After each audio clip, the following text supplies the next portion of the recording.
I'm not quite sure how to ask or why I'm asking, but it's about commitment to myself, a promise I gave to me, and I wonder how it's so difficult to hold the commitment. If does it come from the wrong place? That's my question, I guess.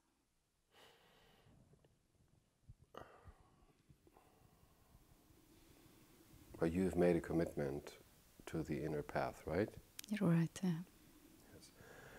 No, it doesn't come from the wrong path, but it's maybe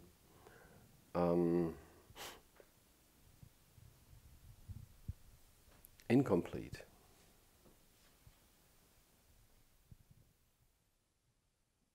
And what would it make complete? What would it complete? Yeah. What would complete the commitment? Well, you see, usually the mind has split in different parts. You see, one part wants this, and another part wants something else. I mean, this is a very simple, very simply explained.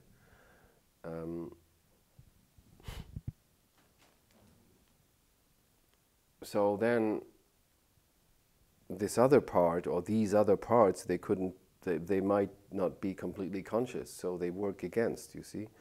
So we have to find really an inner situation of totality, meaning every split off aspect is integrated, and the intention is completely and total. You see? Not I want this, but somebody else. There is somebody else in me who wants something else, and there is this constant friction between parts of myself that want different things. You see? For example, there's this saying, for every yes there is a no. But how can this be, you know? This is not a natural situation, that there is a no for every yes you utter. So it should, in a total situation, a situation of inner totality,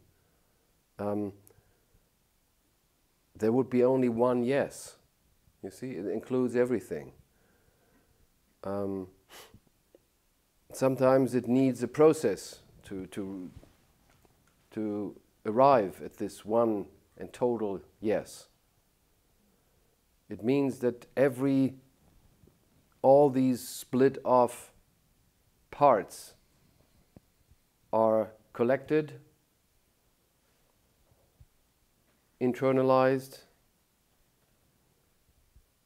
unified, becoming one, and then from this situation there is just a one will, and then there is a total commitment.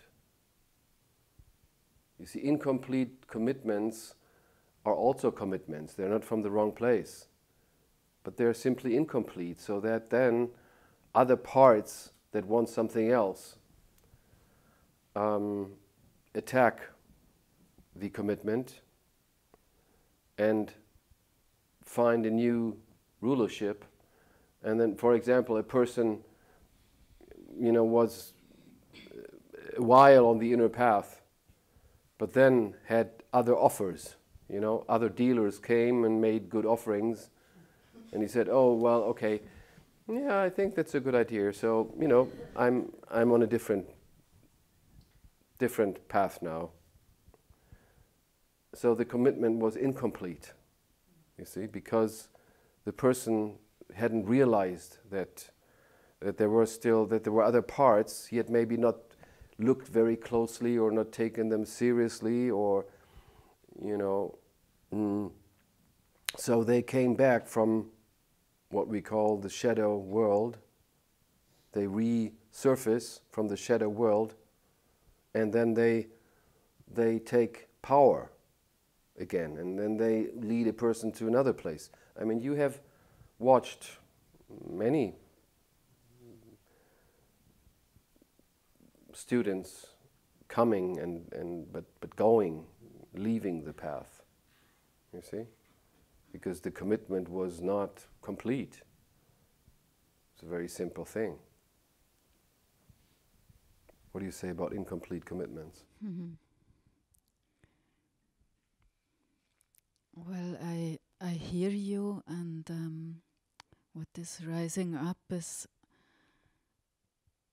it's always the same. I mean, that would mean that there are no unfulfilled wishes anymore, and then my mind is saying, well, then I would be enlightened. I mean, No, but yes, well, this is which leads back to the first question, you know, from this evening when we were talking about desires and unfulfilled desires. If you have unfulfilled desires, it is true that they will dilute the commitment. You see? You have a commitment for truth, a commitment to wanting to realize God and the freedom of self. But there are still unfulfilled desires. So these unfulfilled desires, they're like streams that, you know, that take other paths. They go in different ways. And they will try to take you different ways, you see? So yes, you have a problem with unfulfilled desires, but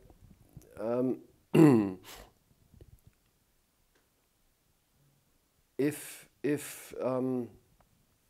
you give everything, I mean giving your attention and your life force to the one desire, then the other desires, they will not have the power. It always depends what you feed inside, you see, what you nourish. So if you nourish the one desire and you realize that this desire gets the only inner food, then the others will, you know, they're not so important any longer. You see, they will just finally, they will slow down, they will finally die, you know. They will not continue with the same vitality of mind.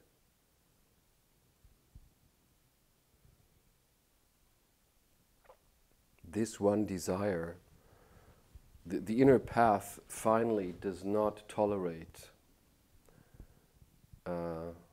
different unfulfilled desires.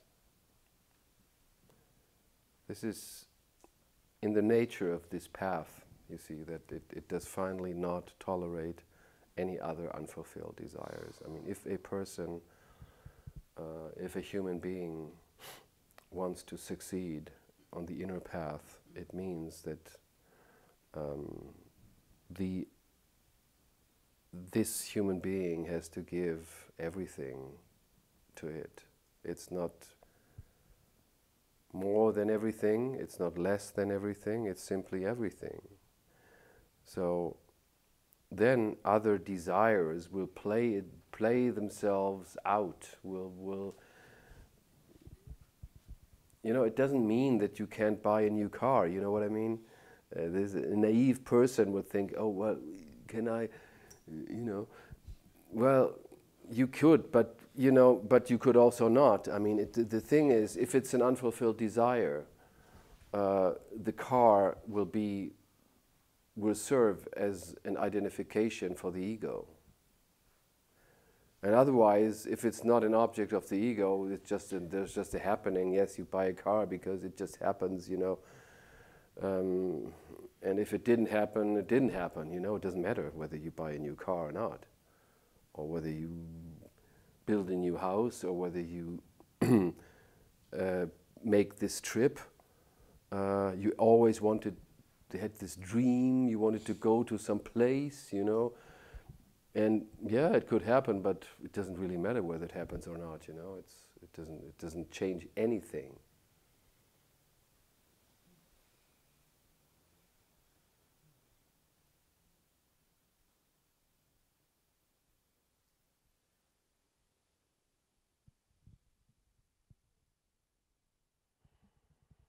Yeah, thank you. That I don't know why, but that gives me some peace inside. Good. Yes, so did you raise your hand? We have a final question.